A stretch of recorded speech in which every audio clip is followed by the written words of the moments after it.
Theatre and culture build identity. With theatre and culture in our local life, the community landscape is more vibrant. Local life is enriched.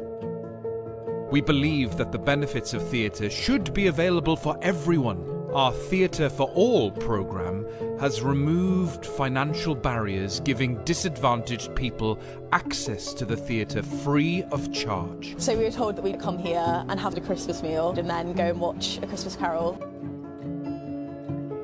Our aim is to make live professional theatre available to everyone and use that experience for positive change.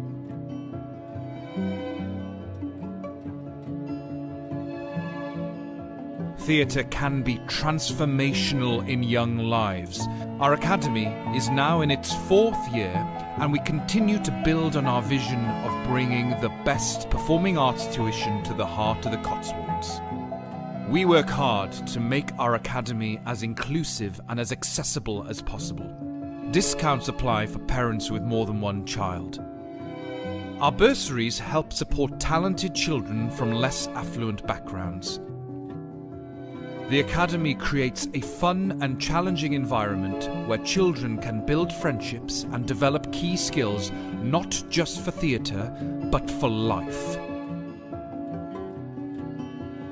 We are also able to provide real opportunities for students who wish to pursue careers in the arts. My name is Harry Apps. I am currently playing Marius in Les Miserables in the West End. Barn outreach and learning programs engage with thousands of people. Our free workshops support the drama curriculum in local schools. Singing and musical theatre workshops in community groups and care homes have helped address issues of isolation. Our Song for Cirencester project in aid of mental health charities brought our community together in an unprecedented way. We've collaborated with many charities in the region, including the Churn Project, to support individuals dealing with the barriers to finding work. Since working U1, my life's changed. It's given me some purpose, given me an interest, some confidence I was lacking prior to all this. The Barn Theatre played a pivotal role in the town's 2018 World War I centenary celebrations. Who could forget our record-breaking Human Poppy? Our live streaming work on the annual Advent Festival helped thousands engage and take part in Cirencester's Christmas festivities.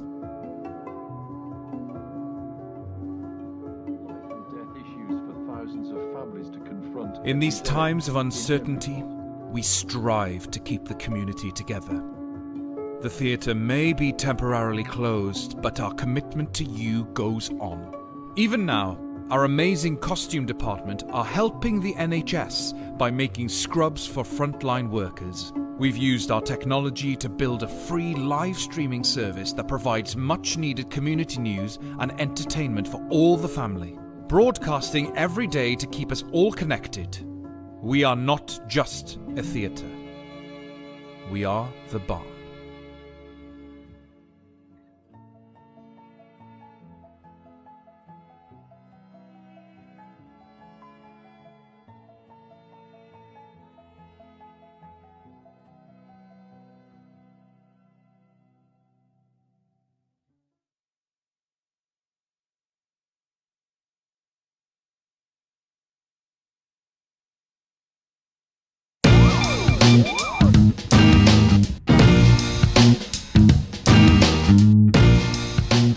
It's a hell yeah Thursday! Not because the sun is out and it shirts off on the run again. No, no, no. It's a hell yes Thursday because today is episode 6 of Cool Conversations. And tonight's guest has resilience and determination at the very heart of everything she does. 9-time world champion, double Olympic champion, the belle of the 2012 Games of London, none other than Victoria Pendleton.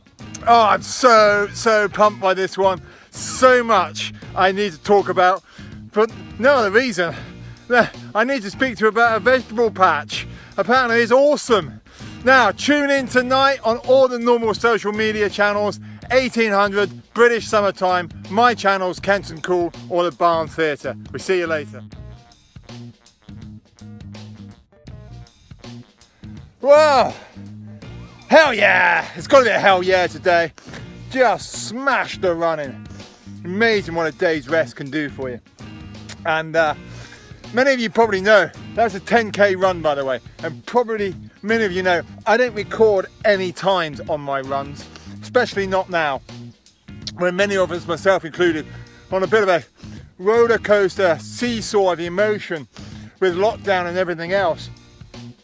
Often, success or failure to arbitrary numbers doesn't mean anything to me. So that run was awesome. I felt like I smashed it. And the way that I'm looking at it is, how did that make me feel? And today that's made me feel fantastic. So that is a PB for me because it made me feel good. Remember, we're in this together. Let's get it done together.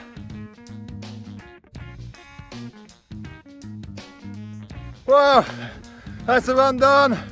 Lovely morning. A little bit cooler than the last few days. I wasn't going to run today, but I was so inspired by Melissa on Cool Conversations last night with her No O2 Everest ascent from a few years ago. I just had to go out. So, pretty slow, steady run this morning, but boy was it enjoyable. And it's Friday, and everybody loves a Friday. Yes, it's Friday morning, we've still got a day to go through, but the weekend is round the corner and that's something to celebrate. So, let me know what you thought of Cool Conversations last night. I thought Melissa was fantastic on every level. But once again, give me your hints and tips about how we can improve things. And hey, just remember, we're in this together. We will get this done. So have a fantastic Friday. Wow! Oh my goodness, I've just had my poops blown away. I've just come out from the Barn Theatre and done a pre-record for tonight's Cool Conversations. Long story why we're pre-recording, but I'll explain all on the show. Melissa Arnott-Reid, oh my goodness, she is so good on the show tonight. You are gonna dig her. Her connection to the Sherpa people, her charitable fundraising, and that's before we even talk about her climbing Everest without oxygen. I massively enjoyed it. So please come and drop in with us tonight, 1800 British summertime on the Barn Theatre's social media channels. That's YouTube, Twitter, Facebook, or my own media channels. Again, YouTube, Twitter, Facebook. You're going to dig this one tonight. You don't want to miss it. So see you later.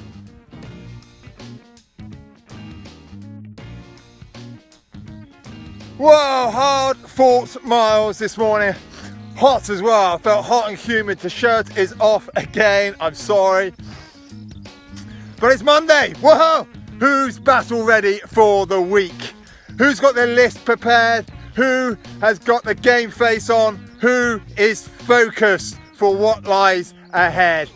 I'm super excited by the opportunity that these weeks always bring us. We have that precious resource in abundance right now. That's time. So let's use the time wisely. Be focused on what's important. And that's going to be my mantra all this week. So remember, guys, we're in this together. We will get through this together. So let's get it done.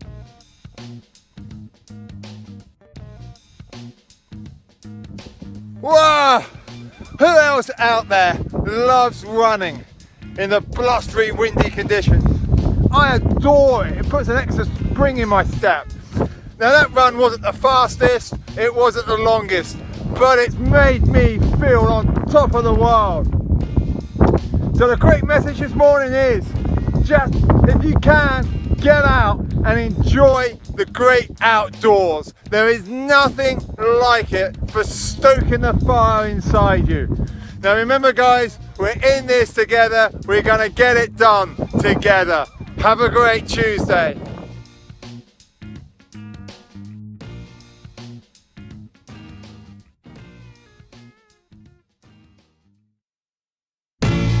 My mate Kenton has done some extraordinary things in his life, and he's pretty hilarious as well.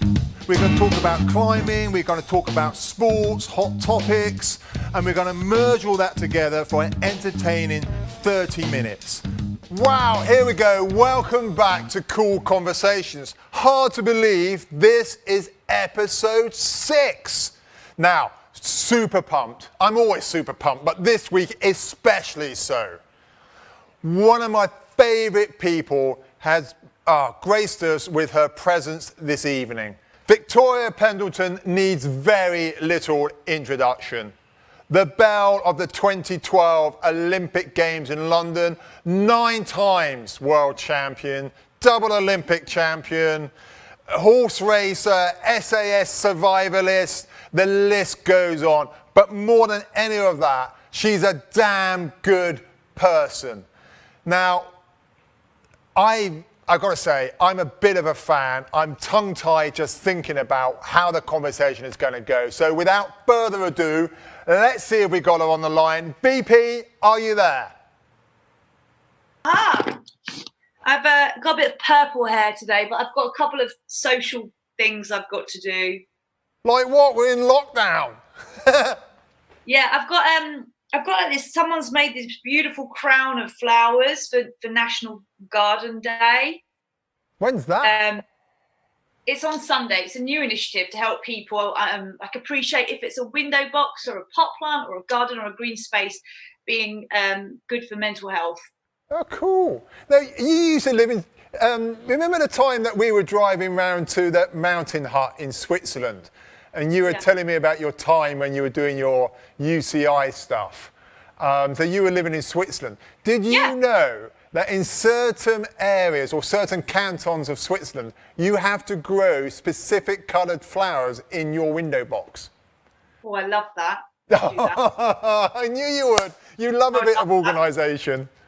Unless they were all yellow flowers in my area, and I'd probably move. Not everything against yellow, I just prefer other colours. My cup's yellow. Yeah, cups, it's nice, but you know, like yellow flowers, I don't know. Like daisies. Daisies are yellow, are they not? Dandelions. No, dandelions. Buttercups. Daffodils. Daffodils. Yeah, I mean, I like them, but they're just too common. I was busy deadheading my daffodils this morning. Oh, yeah. I knew you appreciate that. That's committed. Today I planted some spring onions, planted them out. I planted my climbing French beans out. I put all the courgettes and cucumbers out last night because the soil was really nice and warm. So my veg patch is looking excellent. So what inspired that?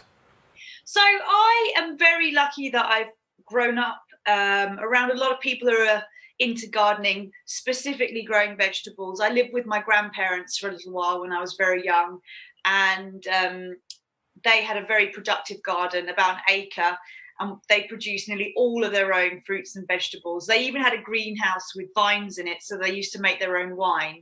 No way. Yeah, I mean, it was never good. Apparently, my mum only ever described it as plonk. It couldn't necessarily be described as wine. It was just plonk. Yeah, but who doesn't love a good bit of plonk, especially in lockdown? Oh, I mean, it could have knocked your socks off. But so being in the garden, understanding that side of growing vegetables and fruits and stuff was something I was introduced to very young. I remember my dad wheeling me across to the allotment, because we had an allotment patch across from our house, in the wheelbarrow or the water carrier. So it's one of my earliest memories. So for me, doing that is something that's kind of, it takes me back home. And when lockdown started and I was like, oh my gosh, I'm vegan, I need vegetables. I went into the supermarket, there was nothing green, and I was like, I'm gonna have to get back on this now. Emptied the greenhouse out, got rid of all the ginormous spiders, and started to grow as much as possible. So I was like, I don't know how long this is gonna last. Well, no, absolutely. I mean, don't. So are you? When we were hanging out together, you were definitely vegetarian. Yeah. Are you now pretty much full plant-based? Yes. So I mean, occasionally I say that, but occasionally I do have an egg in something. I'm the same. Yeah, I occasionally have omelette. Occasionally have an egg, but egg would be as far as I really feel comfortable with. If somebody made me a vegetarian meal and they'd included dairy products in it and not realised, I wouldn't ever turn it away, because for me, throwing that away or wasting it would be worse, because the animal has delivered that to you. So I wouldn't ever go, oh no, I couldn't. Plus I used to be a carnivore and a big dairy consumer. So I can't turn my nose up at something like that, because waste is far worse. Like, even if someone made me a steak and it was going to waste, I'd be like, I'd eat it rather than it going in the bin, because that would break my heart. Yeah, I'm totally with you on that. And just intrigued, so what you were saying, you used to be a carnivore. What steered you towards the plant-based diet? Well, I think the biggest thing was, as an athlete, you're always encouraged to eat meat, and we're under that kind of age-old belief that meat makes you strong and muscly, and if you want to be big and strong and muscly, you have to eat loads of animals. Utter rubbish, isn't it? I know. But nutritionists, still up until my career, certainly thought that if you wanted to be a power-based athlete, and to get enough quality amino acids in your diet without supplementation, then you need to eat and consume large amounts of animal protein. And for me, I never was a big meat eater. I mean, my mum was always nagging on me, but you can leave everything, but make sure you eat the meat. She's post-war generation, so for her, that's the valuable part of the meal, and I'd be like, I don't want to. So I never necessarily was, I really enjoyed it. And actually, I remember being held literally by the forearm, one of my coaches, over some grilled chicken pita bread in the Olympic Village, and I was like, I'm really not hungry, and he was like, you will eat it. And I kind of force-fed myself on many occasions, like trying not to gag, eating things like that, purely because I had to for my job. But as soon as I retired, done. That's it. But then chicken, I mean, it's a bit of a misconception. Chicken's actually quite a poor form of protein.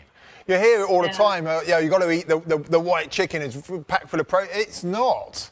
In terms of amount of protein per ounce or per gram, there's way better vegetables out there for you. And how do you?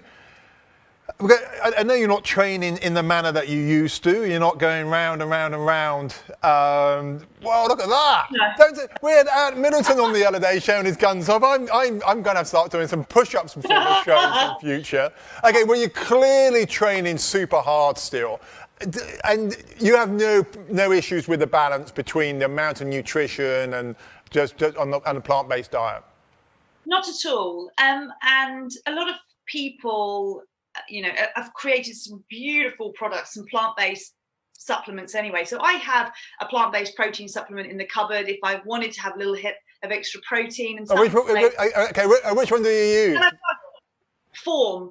Okay. They do tiramisu flavour. Ooh, I'm not sure I'm into that. No, tiramisu is my favourite dessert, and obviously full of dairy. I was going to say, how does that work with plant-based? Yeah, exactly. So this protein shake, when someone told me there was tiramisu flavour, I was like, I'm done. I'm sold. I'll have some. Ordered it. But it's a really nice supplement. So. But and that's a really interesting one. So both Jazz, myself, and the children, to be honest, we all, certainly when I'm at home, totally plant-based. And I think part of that was the inspiration of the American athlete, Rich Roll. He's got his own podcast and things like that. And it's fascinating delving into his podcast and some of the nutritionists and doctors he gets on. And everybody keeps telling me, oh, but you must need loads of supplements. But you don't, do you? It's as long as you eat sensibly, a plant-based diet is as good as anything. Well, it's better than most things out there. Well, I mean, for me personally, I think when people say about, isn't it difficult though to be plant-based? Well, I really enjoy cooking. Like, I love cooking from scratch, and I always have done. And I'm very lucky. My dad was a trained chef. My mum is a very good cook. I didn't know that about your dad. Yes. Cool. Before he went into accountancy, he was a trained chef. I know it's a bit of a strange career move, but why not? I've always had an appreciation for cooking and understanding the concepts of cooking things and flavors that go together. So I love cooking. I've always enjoyed cooking. So I think wanting to eat plant-based and enjoying cooking is a very easy transition. I think if you're not someone who likes to prepare your food from scratch, I think that's when it gets a bit trickier, because ensuring that you have the right nutrition pulled together in a meal in a convenient way is still tricky. Easier than it was 10 years ago, definitely, but still a little bit trickier. So I really enjoy it. I mean, I love cooking with lentils and lots of different types of pulses. Yeah, I think you're right. I think you just got to perhaps be a little bit more on it. But then, sort of fast food society we live in, most people just want to grab and go. A conventional diet is still arguably lacking in certain elements for a well-rounded diet. I mean, the amount of saturated fats we see in things, trans fatty, et cetera, it's a pretty poor diet, I think, that many people have. And it's not necessarily their fault. We're just not educated on the subtleties of good nutrition. Agreed. And it doesn't matter. Saying that, I was just obviously I messaged you saying I was just making a cake. Go on, tell me about the cake. I'm fascinated by the cake. Come on. So it's actually a Nigella Lawson recipe, which just happens to be vegan. The fat in it is coconut oil, which is delicious, and it's a sumptuous chocolate. There's a good word. Rich chocolate cake, and it's like a fudgy consistency. Oh, don't. It's decadent, and because I've been asked to do a food-based podcast, I thought, well, I'm going to cook something and just, ta-da! This is what I like to make. But if I eat too much sugar, if I do go crazy, because I don't usually a lot of refined sugars or anything like that, but even if I do have one of those days where I'm like, blow it, I'm just going to eat all the naughty things, I feel like I've got a hangover the next day. Well, it's essentially poison for it. Refined sugar is something the body really struggles to process. And I used to be a big sugar eater, Kenton. Big. But Mars bars, I can't really see you stuffing Mars bars down yourself. Well, the thing is, for me, a normal breakfast on a training day would be about 6 Weetabix. 6? How about 6 shredded wheat? Well, could you eat 3 shredded wheat? Yeah, easily. I love shredded wheat, but I wouldn't eat them without sugar on them. And I'd put a good 2 tablespoons of white sugar and full fat milk on that, and it would be gone. And I'd think, I could eat that again. So I used to, the white sugar, and also energy drinks. Yeah. So always chugging back on energy drinks, sugar all day long to get you through training. So I was big. I dread to think how many grams of sugar I was having, but I would coast all day long on a sugar high. So it's taking it out of my diet. First of all, felt like was going into rehab. I was like, I feel weak and strange. But then the idea of going back and having sugar again, it really makes me feel terrible. Huh. It's quite interesting that how the body finds its equilibrium. It finds its level that it's super happy with, and then we kind of hiccup it. It's the same with alcohol and things like that. The body finds its nice level, and then we go to abuse it somehow. Wake up in the morning, it's like, oh my God, what have I done to myself? Now, there's so much. We spent a couple of years hanging out together, and one of my fondest times that we had, well, it's 2 that I wanted to look back on. One was, remember that day we were in the Britannia hut in Switzerland, and we woke up in the morning and it was a massive electrical storm. We were climbing the Holab Grab on the Alinenhorn. Remember that? And everybody else decided that they weren't going to go and do it. And then you and I like, no, let's go. And that was the first time I saw that utter resilience and determination that you have.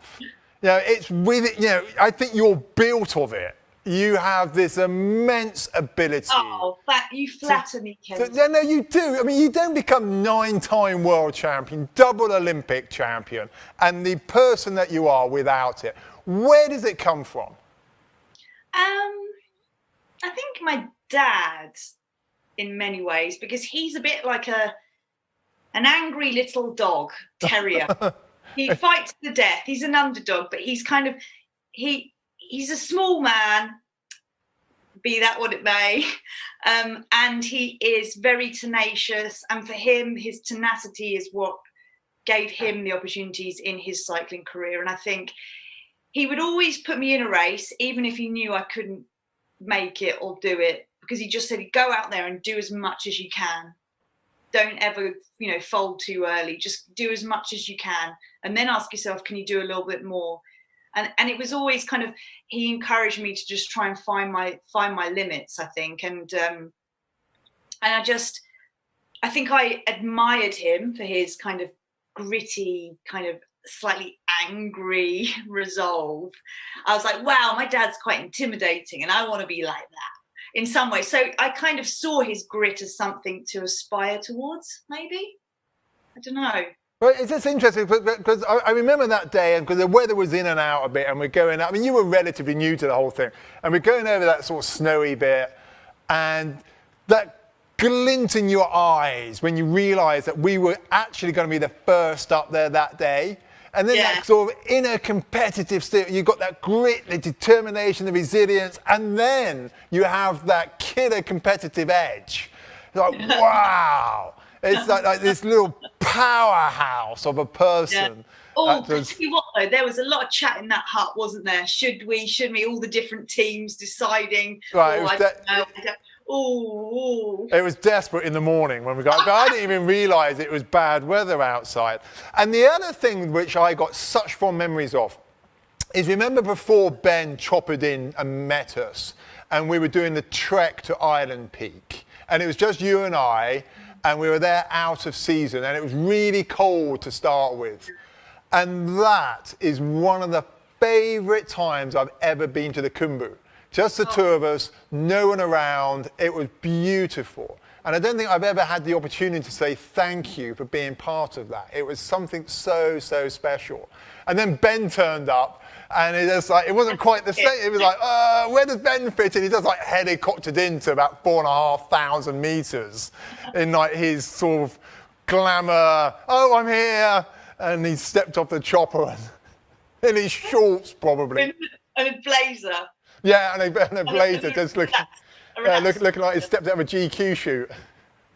A sports casual blazer. Yeah, but yeah, I got really fond memories of our little trips away. It was beautiful and quiet, and I think we got to appreciate the journey through all those different kind of settings and the different vegetation and villages in relative peace and quiet. And you keep telling me, usually in season, this is crazy. And I was like, wow, I had no concept, because the only way I'd experienced it is with, us and a few other trekkers. Oh, no, it was great. I mean, if anybody is watching and listening and thinking about trekking to the Khumbu, we were there, it's January, wasn't it? January, yeah. And it was pretty chilly, but yeah, there's no one there. It was fab. Absolutely fab. I would love to go back. I feel like I really would love to go back and do that trek again. Oh, it's just magnificent. I think once you've done it once as well, and you know this with your racing, and once you get an understanding about how it all works, you drop into that comfort level a little bit more. Really good dull bar. That's what I want. Dull bar. Well, yeah. Well, that I mean, that's pretty much plant-based. So Dal Bar, if people don't know, Dal Bar is the Sherpa meal of choice, and it's essentially a vegetable curry, like a lentil dal and rice. I mean, sometimes it is made with animal fats, but predominantly it's plant-based. So you can easily do a plant-based version. Now, I've got to make reference. You're showing them off there. You've always liked your big jewellery. Jewellery, knuckle blusters. They're pretty. What's the one on? You're back to front to me. Yeah. What's the one on the? Oh no, it's like a lion or something. The lion with an onyx in its mouth. Oh, it's Gucci. So you've almost. So when we were hanging out together, you've almost gone down the sort of glam goth type thing. Well, come on. What's going on? How would you describe yourself? You've got some big ink going on. You've got the big. I'm going to get Athena on this shoulder, Medusa on this shoulder, and then I've got 2 tarot cards going on my biceps here and here, planned in the post when I get time and I can see my tattoo artist. But no, I guess obviously when we started the Everest trek, I was going through a lot personally, going through divorce. Kind of, I was carrying a lot of baggage on that trip, and I tried very hard to box it, and I thought I had it boxed. And we talked about a lot of different things on the way. I thought that I had everything under control in my mind. Everything was, had its place. It was all tied up, sorted, move on. And I think probably I had underestimated how long it would take for me to heal from that process. And really feel like I'm myself again. And right here, right now, I feel more like myself than I've ever been. Oh, so good to hear. And the things like getting tattoos, and I was like, oh no, you can't do that. You shouldn't do that. But I want to do that. And that would make me happy. So I'm going to do it. Where's your horse? You got an amazing horse somewhere. There we go. Yeah. That's one of the most stunning tattoos I think I've ever seen. It's a bit different. Some people love it, and some people were like, "Oh, it's a bit sketchy." I was like, "Well, it's like." I mean, it was It's a British artist called Joe Taylor paints these beautiful, very anatomically correct horses. Incredible artwork. If I had the wall space or the money to afford a big, beautiful commissioned piece from her, I would. But when I looked at her drawings, they had such movement. Without name dropping, I was actually at Andrew Balding's racing yard, and he's got a huge piece he got for his 40th birthday, I think, from the family, Claire Balding's brother.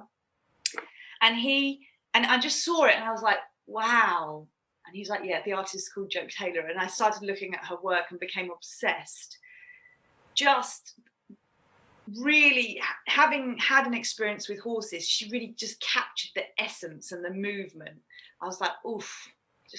Well, I'm not one into ink and things like that, but I remember you showing me the horse and just thinking, that is a stunning piece of art. It really is. So I'm not going to dwell on the dark times, but we came back from Everest, and certainly myself and Ben, we were a little bit concerned about you kind of spiraled down. And I brought it up earlier about your resilience and determination. How much of that played a role in pulling you out of that? Because everything I see now, you are now back to the VP, the vibrant, energetic girl that I knew before Everest. So I'm curious what plucked you out the hole. Well, surfing mostly. Well, I kind of, I was very frustrated and stuck in a position which I think a lot of people experience at some point in their lives, where I felt so utterly helpless, which is a feeling I've never really associated with before in my life. I've never felt like a helpless person. It doesn't mean I'm not capable. I'm incapable of certain things. Obviously, there's moments where things get on top of you, but I felt like I'd got to a point that I'd never thought I was going to get out of a hole. And it was the most lonely and kind of, I felt numb. And I'm somebody who goes, like, rides a roller coaster of emotions normally. And I love the ride. I want to feel adrenaline and scared and angry and happy and all these things all at once. Because that's kind of who I think I am deep down, but I felt nothing. And I'd taken a lot of prescription medication because I wanted a quick fix. And there was a moment there where I was seeing 2 counsellors and I had a psychotherapist, and he wanted me going to hospital because I was on sleeping tablets, bad ones, tranquilizers, beta blockers, antidepressants. I was taking everything. Wow. Because I was so desperate, because I was like, I'm an Olympic champion. I'm an athlete. Why can't I get myself out of this hole? Well, I need to get myself out, and I just couldn't. It just took time and patience, and everyone was like, be patient, and I just wanted to punch them, because I was like, I am being patient. And it took a process of it was 5 months in total probably. And I got to a point where one day I just sort of was like, I just want to do things that make me happy. And my counsellor talked about what brings me joy. And for me, surfing is a relatively new sport for me. And I love surfing, and being in Costa Rica with my friend Sophie. I was going to say, yeah, you got that really good buddy, haven't you? The like all action hero, Sophie. Yeah, she does these adventure retreats for women, and the year before I'd gone away with her to Costa Rica on a camp with a bunch of really cool chicks and had the best time. And it was one of the happiest holidays I'd ever had. Like, it was so much fun. We were kayaking, surfing, we were doing like workouts in this jungle gym. It was brilliant. And then we were living in the jungle, surrounded by wildlife. And I was like, you know what? I think I need to take myself there. So I rang up Monty, who owned the B&B, who's a surf coach, and was like, I think I need to come and stay. And we talked a bit. And he had an appreciation of going through divorce and feeling down, and just generally said, you need to get out there, get your ass over here, basically. So I headed off by myself to Costa Rica for a month and surfed every day, read lots of books, cried quite a lot. But being in that environment was somewhere that brought me a lot of joy. And it was like an epiphany on one day. I was out back floating with a couple of guys, Steve and Chris from the UK. One's a surf coach, the other one's a climbing instructor. And I remember sort of chatting to these guys, and they were like, hey, how's it going? And everyone was super friendly and chilled, and the sun was rising over the jungle. And I just thought, wow, guys, where else on earth would you rather be right now? And they were like, look, nowhere, this is heaven. And for me, I was like, yeah, I want to be here. I want to be here, as in life. Yeah. I want to enjoy more things. And that was a weird listening for the first time to an instinct, almost like a gut feeling, like I need to get into the jungle and surf in Costa Rica, and to move, do something, put myself in a new environment, learn, be active. And yeah, at that point I left all the medication behind, and I came back feeling much, much stronger, much more like my usual self. I remember it vividly. It's almost as if you burst back on the scene. Here was the energetic, gorgeous, vivacious VP again. And it was, it was literally, you weren't there and then bang, you were kind of back on the scene. It was amazing.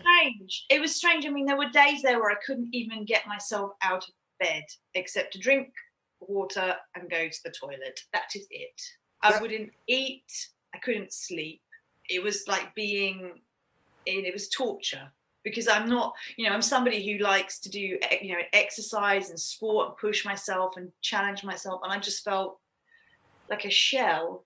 And it was a challenging time, but it was strange that being outdoors, being in nature, having like an outdoor kitchen, being surrounded by crazy big wildlife in the jungle was the thing that made me feel more like myself, which is weird because I have no Latin American in me.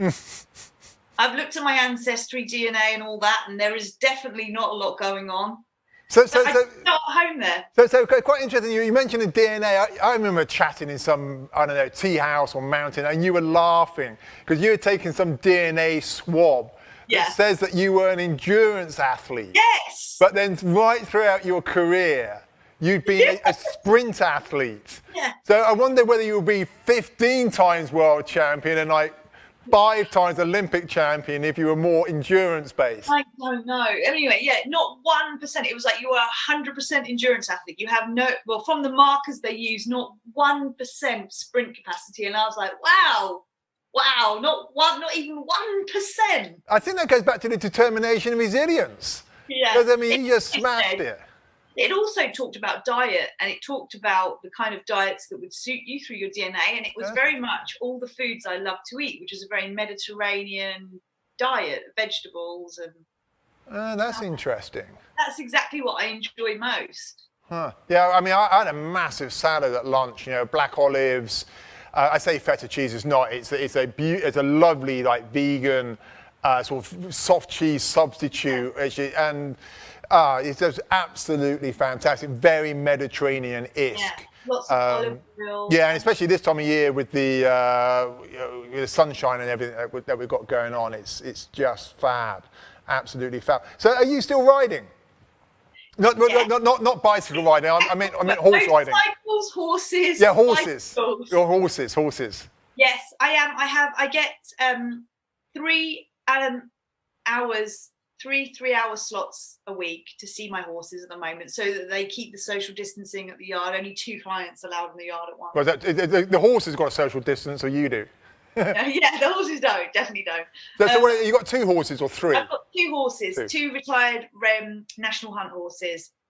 One big ginger called Sarah, and a black beauty called Vesper. Vesper. So, Vesper. Yeah, his full name is Vesperal Dream. Hmm. He's French bred. He's quite difficult, but I love him. And are you still, because I remember you did the documentary thing, and it was the National Fox. What was the? Yeah, it was Cheltenham Gold Cup. I rode as an amateur jockey in the Fox Hunters Chase. I haven't been race riding too much. I did exercise a few racehorses last year. I went down to Charlie Hills and rode some flat horses, some babies, 2-year-olds. That was interesting. So hard, so much hard work, but good for the skills. And I galloped a few racehorses in training for a few people, but not racing. I haven't got my racing license, but I still do like to get my... Yeah, where I go running every morning till near Cirencester, the local farmer, Nick, you occasionally come across him, because I don't quite know what level... I don't really know about how the whole horsey scene works, but he's got a gallops. And occasionally they come thundering up and down the gallops, and he's competed in the fox hunt, and it sounds petrifying, absolutely petrifying. I mean, the thing with Cheltenham, unlike the Cheltenham and the Gold Cup and that course, the Fox Hunters and the Gold Cup is the same course, 22 fences, 3 miles. It's all very standard, so the steeplechase fences all look the same, unlike the Grand National when they're all laid with fur and they look very different, and the different shapes and sizes. Cheltenham, the jumps are a standard steeplechase fence. So for an amateur like me and someone with very little experience, they all look the same and you approach them the same. So to train for that's a little bit more doable. But it's when you experience horses in training going full gallop, and you hear them and you feel them, feel the ground vibrating as they come along, it's something very emotive. Oh, it's outrageous. Even when I go running, I'm a little way away, there'd be three or 4 of them, and it's like a mini earthquake. You can hear them a mile away, like thud, thud, thud, thud. It's quite... it's an incredible... quite exhilarating just watching. It's exhilarating riding. It's brilliant. Like, the faster you go on a horse, almost the smoother the ride becomes as well. Well, that is a little bit like riding a bike. You know, when you first start, speed is your friend to a certain extent. And you're riding motorbikes these days as well, because I am. You were busy taking your test when we were hanging out. You're getting all excited about buying the leathers and the boots. My gosh. Well, actually, I didn't buy any leathers. I bought Gore-Tex. Oh, well, there we go. Kevlar infused jeans, but I just love my motorcycle so much. I've got a Triumph Street Scrambler 900, so 900 cc's. It's all torque. It's just when I ride it makes me like giddy. I kind of chuckle to myself inside my helmet as I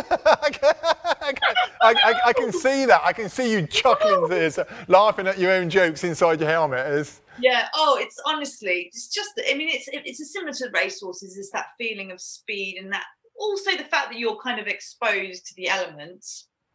You sense the speed and the feeling far more deeply than you do in a car, and I love it. I absolutely love it.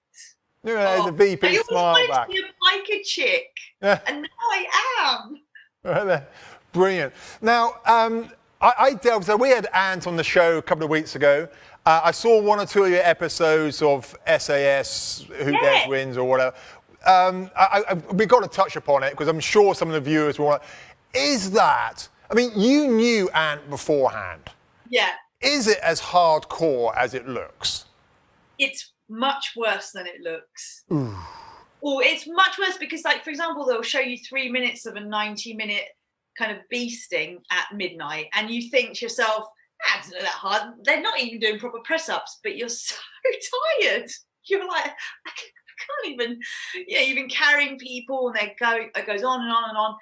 But also the fact that you get really limited sleep and tiny food portions, like, you're just so hungry the whole time.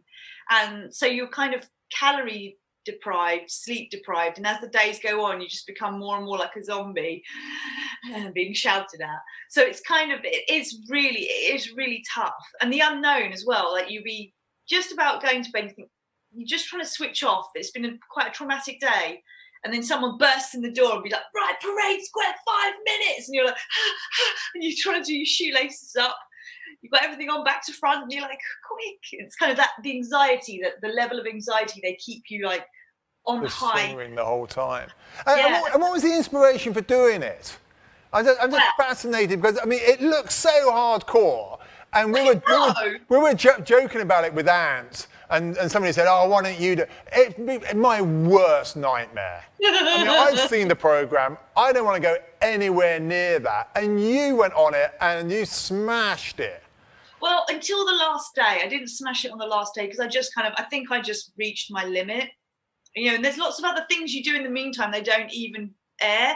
Like, for example, when we were building the snow igloos in one of the episodes, and you're shoveling snow for like 3 hours non-stop, and then somebody doesn't have their armband on or it's fallen off, so they're like, run up there, run back, and you're like, and it's deep snow and everyone's trying to climb, don't be last, and they just do these extra things all the time. Or you have to walk through an ice cold stream, so you have to take all your shoes off, and you're in the snow, trudge across, you can't feel your feet, and then suddenly you have to put them under someone else's armpit, sit there, try and warm them up, socks on, carry on, and it's all against the clock, and all these extra things that are just constantly. But you're not brilliant in the cold. I mean, that's one of my memories of being out in the pool with you. You really struggle in the cold. So I think that was good preparation for me in many ways, because I can do it if I just put my mind to it. But it's also, I think, when you're put in a situation where you feel like you're in survival, suddenly you find something else to hold on to. And for me, it's like, I will never feel as bad as I did in the pool that time. Therefore, I've still got some to give. Like, knowing where your limits are, I guess, and feeling more confident in what's okay and what's not. And I think that definitely helped me. But I saw the show and I watched every episode of every civilian series and was like, yeah, I want to do that. And they called me in very last minute, because apparently some of the other female celebrities they'd asked couldn't pass the fitness test. And they said, you're gonna have to do a fitness test. I was like, no, you take me or you don't. I'm not traipsing halfway down the country to do a fitness test. You're giving me 2 weeks. And they sent me a 6-week training program for it. I was like, no, I think I'm just going to turn up and see how this goes. Well, I think you did really, really well. I really enjoyed it. And you know what? Everybody was like, because I was still, I mean, we filmed it in October. I'd only got back from Costa Rica in September. And we were flying out a month later, and everyone was like, you're still in recovery. And I was only building my body weight back up. I hadn't really been training that hard except surfing, which is quite, strenuous. And everyone was like, you're going to put yourself in an environment where you're going to be psychologically and physically beasted, and you're recovering from severe depression. And I was like, yeah, because, and my sister was like, oh, you shouldn't do this. And I was like, I know, but the point I came to in my head was, the old me would have jumped at the chance. And I don't want to be the person that says no based on this feeling right here. I want to be that person I used to be. And actually, that may seem a bit foolish, a bit naive, but they're watching you like Big Brother style the whole time on that show to ensure your health and safety. Yeah. I was really impressed. So I'd never seen it before, and then I started watching it because we had Ant coming on the show. And I was really intrigued, and this is one of the reasons I was so excited about you coming on, so I could ask this question, a bit selfish of me, because Ant seems to be one of these people that does honestly want, his people, his contestants, whatever you want to come out a better version of themselves. And the question I had for you is, you burst back on the scene about the time you went down to Chile. Yeah. And I wonder how much of that was actually a part of the healing process.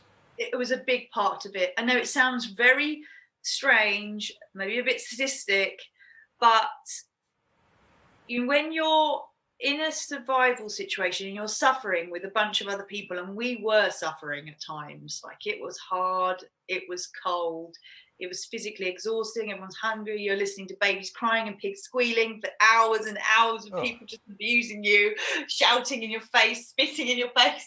You're like, it sounds hideous.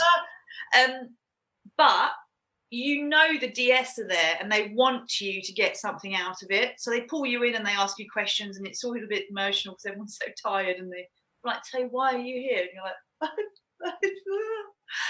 like, but everybody on the show, even the ones that only lasted a very short time, really felt a huge sense of achievement and pride in what they'd done by putting themselves forward to even get involved with that. And I surprised myself how long I last, because I went in there with the idea that, okay, I'm in recovery, be realistic, I'm gonna give it my best shot. I want to be the person that does this. If I last one day, that would be great. At least I put myself in the mix. Yeah. And then the second day came and I'm like, I'm still in the mix. And then I was like, I can't believe I'm still here. I think I can last this out. And for me, every day I felt stronger and stronger and more like a sense of achievement, that I was coming back to who I used to be. But you were always going to be there. I mean, I've seen you when you've basically been on your knees. Remember that really low oxygen stat on Everest? And you were still operating and performing. There is something about you that elevates you to a level. I'm so not surprised that you went and smashed it down in Chile. I'm so not surprised you're a 9-time world champion. Honestly, I hold you on such a high pedestal for so many reasons. I think you're pure class. Now, we've got to bring this home at some stage because the viewers will all be wanting to grab their beers, and you've got dogs to tend to, vegetable patches to plant, daffodils to deadhead. What's next for VP? So I am at the moment trying to get a few different documentary ideas commissioned with various channels, a bit more adventurous. Sounds exciting. A little bit more motorcycling involved, I think, but just lots of different pieces like that. I really wanted to explore being more of a female adventurer than, like putting myself in an environment like that, because I don't think there is enough female representation necessary, and I'm definitely up for it. And people know that if they put something crazy in front of me, I'm likely to say, yes, I will do it. So I've got a bit of a reputation now. Well, that's going to be great for all of us. So we potentially, I assume everything's a bit on hold at the moment, but I'm assuming we're going to be seeing a little bit more of you on our TV screens then. Fingers crossed. Fabulous. Okay, so one very last question. And I was trying to think about this. First thing in the morning, are you tea or are you coffee? Coffee. Coffee. Yeah. I mean, last thing at night, it's a tea, though, a decaffeinated tea. Well, you can't have coffee last thing at night, can you? No. I mean, some people do. My mum says it doesn't affect her. But no, I do have a lot of tea in the day, but I start my day with 2 coffees at least, with oat milk. Super. Well, listen, VP, it is such a pleasure to see you once again. You are looking, as ever, fabulous. The last time I saw you, I think, was in Heathrow Airport about 18 months ago. You were off to New York, I think, with a friend for her birthday. And you were looking fabulous then. So whatever it is you're doing, keep on doing it. And it's been wonderful to chat. Thank you for showing support for the Barn Theatre. I've got to drop their name again, the Barn Theatre. All this content is free, but donations, if you are watching, are most welcome. VP, I can't wait to sit down and let's share dinner or a glass of wine. Perhaps we can make dinner at your place with some of your produce later on in the summer once we get through lockdown. Yes. Thank you from the bottom of my heart. You always put a spring in my step. You are one of my heroes. And I look forward to giving you a big hug when we can do that again. Thanks, Kenton. Brilliant. Whoa, thank you, VP. Now, hands up, who dug that? God, I did. I love chatting to VP. There's so much in there. I'm pumped to now start working on my vegetable patch. Not because I'm competitive and we're going to have some, I don't know, competitive onion growing. There's a challenge for VP right there. Loads of stuff in there. I'm not being flippant when I say that I admire her for her resilience and her determination. Our time we spent together on Everest and some of our other mountain adventures, to see somebody fight so much is inspiring. It really is. And I think BP has that in spades. So please do let us know what you thought of us, what you thought of that. Hit me up or the Barn Theatre or VP herself. You know, let's show a big high five for support. She's an awesome, awesome girl. So thank you, VP. Now, before we sign off tonight, remember all this content is free for your enjoyment, but let's not lose sight of what we're doing it for. We are doing it to save our barn. This is the Barn Theatre. If you have the inclination, if you have a few pounds down the back of the sofa, please do donate to help save our barn. You'll find all the links at the end of the show. Thank you from me for tuning in. I look forward to seeing you next week. Our guest next week is none other than Mr. Joe Simpson, touching the void himself. Another legendary mountaineer. So tune in, same place, the Barn Theatre, same time, 6 o'clock, British summertime. See you next week. Thank you.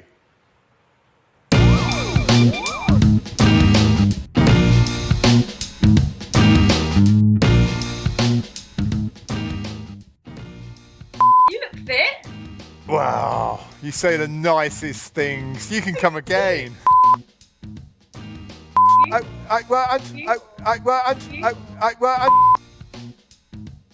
I sent you the link for that jewellery. It's pretty cool. I love a good knuckle dust stuff. Just to show you there. Look, oh, lions and skulls. I can't wait to see the truck. This is most excited I've been all week. It's a hell yeah Thursday! Whoa, whoa, wow, whoa, whoa!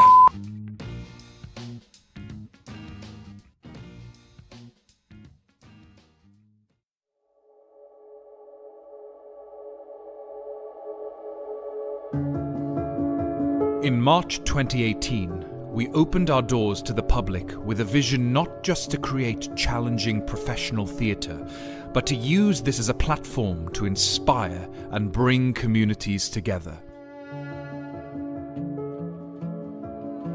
Theatre and culture build identity. With theatre and culture in our local life, the community landscape is more vibrant. Local life is enriched. We believe that the benefits of theatre should be available for everyone. Our Theatre for All programme has removed financial barriers, giving disadvantaged people access to the theatre free of charge. So we were told that we'd come here and have the Christmas meal and then go and watch A Christmas Carol. Our aim is to make live professional theatre available to everyone and use that experience for positive change.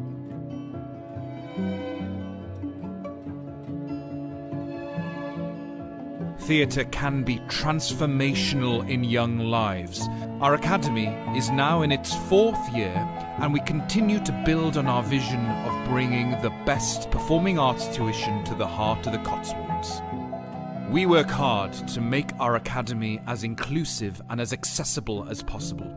Discounts apply for parents with more than one child. Our bursaries help support talented children from less affluent backgrounds. The Academy creates a fun and challenging environment where children can build friendships and develop key skills not just for theatre, but for life. We are also able to provide real opportunities for students who wish to pursue careers in the arts. My name is Harry Apps. I am currently playing Marius in Les Miserables in the West End. Barn outreach and learning programs engage with thousands of people. Our free workshops support the drama curriculum in local schools. Singing and musical theatre workshops in community groups and care homes have helped address issues of isolation. Our Song for Cirencester project in aid of mental health charities brought our community together in an unprecedented way. We've collaborated with many charities in the region, including the Churn project, to support individuals dealing with the barriers to finding work. Since working at UN, my life's changed. It's given me some purpose, given me an interest, some confidence I was lacking prior to all this. The Barn Theatre played a pivotal role in the town's 2018 World War I centenary celebrations. Who could forget our record-breaking Human Poppy? Our live streaming work on the annual Advent Festival helped thousands engage and take part in Cirencester's Christmas festivities.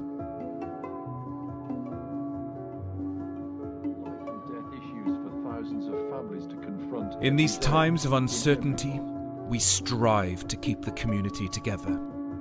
The theatre may be temporarily closed, but our commitment to you goes on. Even now, our amazing costume department are helping the NHS by making scrubs for frontline workers. We've used our technology to build a free live streaming service that provides much needed community news and entertainment for all the family, broadcasting every day to keep us all connected.